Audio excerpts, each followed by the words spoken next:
Hello students, welcome to my YouTube channel. Myself CMA Harsh Sompura. So today I come up with another video related to small sums of valuation of shares. ठीक है, तो valuation shares के लिए हम जो short sums जो आपको पूछने वाले हैं दो दो मार्क के, वो मैं करवाने वाला हूँ। दो तीन मार्क के भी पूछ सकते हैं, तो वो गारंटी है कि आने ही वाले हैं। तो हम वही प्रैक्टिस कर ले जो उन्होंने एग्जामिनेशन में पास्ट एग्जामिनेशन में पूछे गए हैं, वही सम्स में आपको प्रैक्टिस करवा रहा हूँ। इतने भी शॉर्ट सम्स अगर आप कर लोगे तो मोर देन इनफ है। ठीक है, तो चलो शॉर्ट सम जल्दी से स्टार्ट करते हैं। पढ़ाई स्टार्ट करने से पहले एक छोटे से रिक्वेस्ट है, अगर आपको ये वीडियोस अच्छे लग रहे हैं तो please do like share and subscribe as much as possible. ठीक है, चलो calculate from the following information the fair value of equity shares of ₹100 each on which ₹80 is paid up. 80 paid up, तो number of shares और नीचे paid up equity share capital 4 lakh rupees दे दी है। क्या वैल्यू फाइंड आउट करना है? Fair value find out करना है। फेयर वैल्यू का मतलब क्या सर? इंट्रिंसिक वैल्यू भी फाइंड आउट करो, यील्ड वैल्यू भी फाइंड आउट करो और दोनों का एवरेज कर दो तो फेयर वैल्यू मिलेगा। ठीक है, ये आपका, अगर आपने नहीं देखा है तो प्लीज पास्ट में आप वीडियोस में जाओ, प्लेलिस्ट में जाओ और वहां से देख लो, मैंने सारी चीजें समझाई हुई है। Equity shares of 100 each on which 80 paid up है। 80 पेड अप उन्होंने दे दिया है। तो अगर 80 पेड अप है और पेड अप कैपिटल है 4 लाख रुपीज, ठीक है, तो नंबर ऑफ शेयर्स निकाल सकते हैं हम लोग। नंबर ऑफ शेयर्स, कैसे नंबर ऑफ शेयर्स निकल सकता है सर? उन्होंने 4 लाख रुपए दिए हैं, डिवाइडेड बाय एक शेयर के ऊपर कितने रुपए उन्होंने दिए सर? 80 रुपए दिए। एक शेयर के ऊपर जितने भी रुपए उन्होंने पेड अप किए हैं वो आपको डिवाइड करना है। तो 4 लाख डिवाइडेड बाय 80 करोगे तो आपका 5,000 शेयर आ जाएंगे। 5,000 शेयर उन्होंने इश्यू किए हुए हैं। तो अब इंट्रिंसिक वैल्यू का फॉर्मूला लगा सकते हैं। इंट्रिंसिक वैल्यू क्या क्या उन्होंने दिया है पहले वो बता देता हूँ। इंट्रिंसिक वैल्यू क्या क्या उन्होंने दिया? पेड अप शेयर कैपिटल दिया हुआ है। क्या क्या उन्होंने दिया है पहले वो जान लेते हैं। पेड अप कैपिटल उन्होंने दिया हुआ है। नेट एसेट्स उन्होंने दिया है मार्केट वैल्यू का 4,80,000 का नेट एसेट उन्होंने दिया हुआ है। Average annual profit after provision of tax, after provision of tax उन्होंने दे दिया। नेट प्रॉफिट आफ्टर टैक्स मतलब पैट दे दिया है, profit after tax directly. And estimated rate of return 10% दिया है। सारी इंफॉर्मेशन दे दी है। सीधा सीधा हमें क्या करना है? इंट्रिंसिक वैल्यू का फॉर्मूला क्या है sir? Net assets divide by number of shares. चलो नेट एसेट्स कितना है? 4,80,000। 4,80,000 डिवाइड बाई 5,000 कर देते हैं क्योंकि नंबर ऑफ शेयर 5,000 है। 4,80,000 divide by 5,000 that is 96 rupees. 96 rupees है। पेड अप वैल्यू कितनी होगी सर? 96 माइनस 20 करना पड़ेगा। क्यों? क्योंकि पेड अप वैल्यू उन्होंने 20 रुपए अभी भी पे नहीं किया है, तो माइनस 20 कर दूं तो मतलब 76 would be your paid intrinsic value. Intrinsic value हो गई। चलो अब क्या करते हैं हम लोग? क्या yield value, yield method follow करते हैं। यील्ड मेथड फॉलो करते हैं। यील्ड मेथड के लिए आपको पहले रेट फाइंड आउट करना पड़ता है।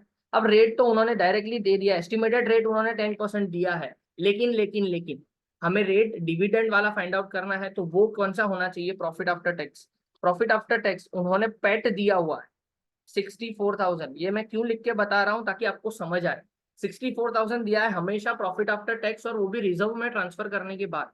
अगर यहाँ पे प्रॉफिट आफ्टर टैक्स दिया होता तो पहले मैं क्या करता? लेस प्रेफरेंस डिविडेंड करता, प्रेफरेंस डिविडेंड माइनस करता, पर वो है ही नहीं। प्रेफरेंस डिविडेंड माइनस करने के बाद कोई जनरल रिजर्व में ट्रांसफर करना होता तो वो करता, वो भी नहीं है। इसी वजह से 64,000 earnings available for equity share holders माना जाता है। तो earnings available for equity share holders 64,000 divided by paid up value of share capital. Paid up value of share capital कितना है सर? 4 लाख रुपए है। तो 4 लाख रुपए यहाँ पे लिख दो सर, 4 लाख रुपए लिख दो, मल्टीप्लाई बाय 100। तो 64,000 इंटू 100 डिवाइड बाय 4 लाख करोगे तो आपका आ जाएगा 16%।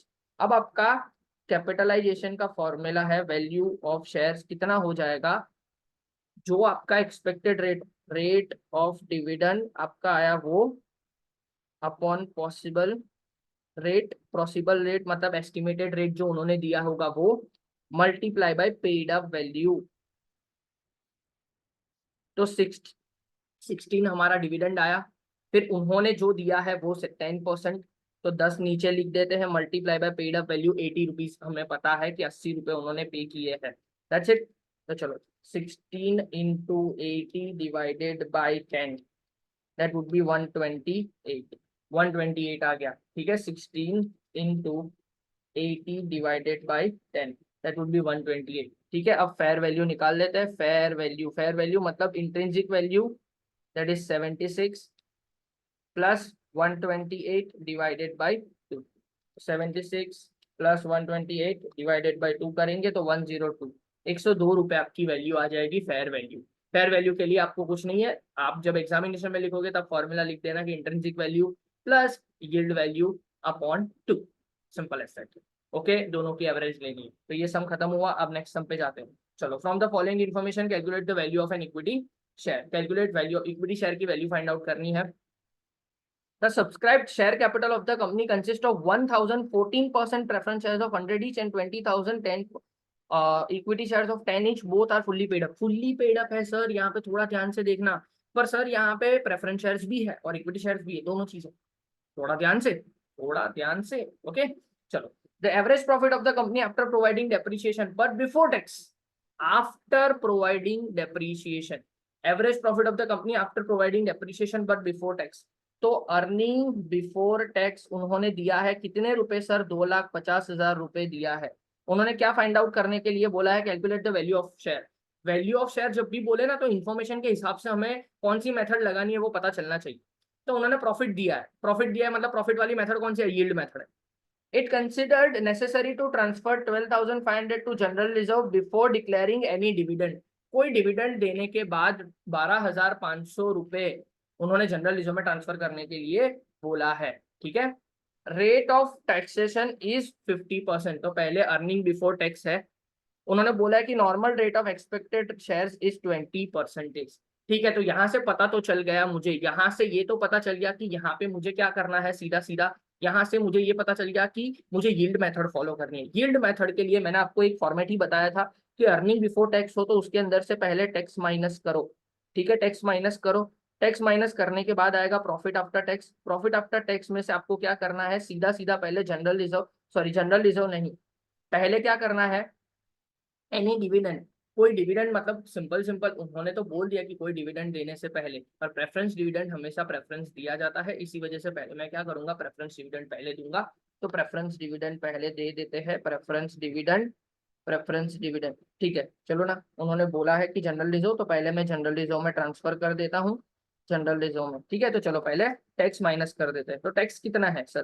2,50,000 के ऊपर 50%, तो 1,25,000 रुपए का टैक्स हो जाएगा 50%, मतलब तो प्रॉफिट आफ्टर टैक्स कितना आ जाएगा? 1,25,000 आ जाएगा। अब उन्होंने जनरल रिजर्व में कितना ट्रांसफर करने के लिए बोला है सर? 12,500 रुपए।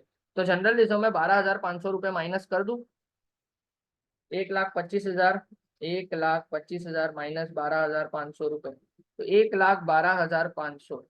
ये किसके लिए होगा? अब इसके अंदर से less 10% preference dividend, dividend minus करना पड़ता है, सॉरी 14% है, सॉरी 14% प्रेफरेंस डिविडेंड। तो अगर 14% प्रेफरेंस डिविडेंड है तो 14% प्रेफरेंस डिविडेंड माइनस कर दो इसके अंदर से। तो प्रेफरेंस डिविडेंड माइनस करते हैं। प्रेफरेंस डिविडेंड कितना है? उन्होंने बोला है 1,100 ईच का। तो पहले प्रेफरेंस कैपिटल कितना है? यहाँ पे 1,000 शेयर्स है, मल्टीप्लाई बाय 100 ईच, तो कितना हो जाएगा? 1,00,000 रुपए।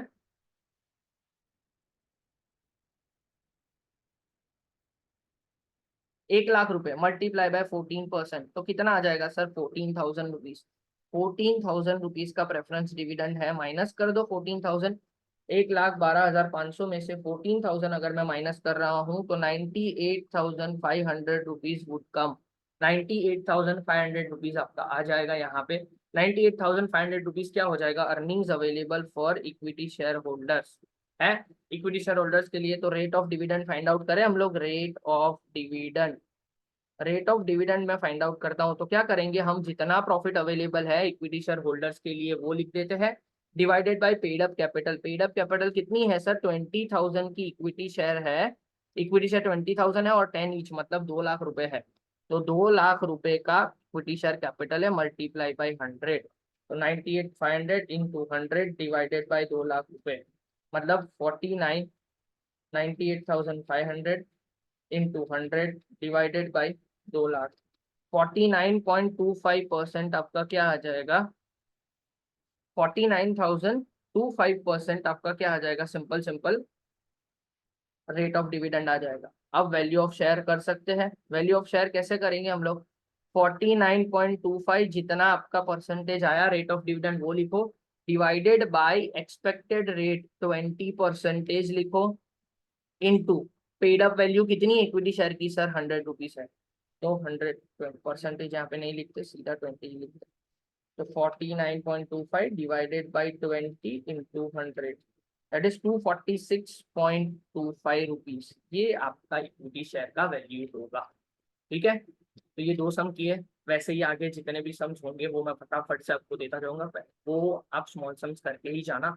जितने भी मैं प्रोवाइड करूँ सैलरी के भी, और जितने भी प्रोवाइड करूँ सैलरी, हाउस प्रॉपर्टी, जितने भी अलग अलग जितने भी है मैं प्रोवाइड करता रहूंगा। अब उतने स्मॉल स्मॉल सम्स तो करके ही जाना। Thank you so much. ठीक है, keep watching S certification and keep growing yourself. Bye bye, take care.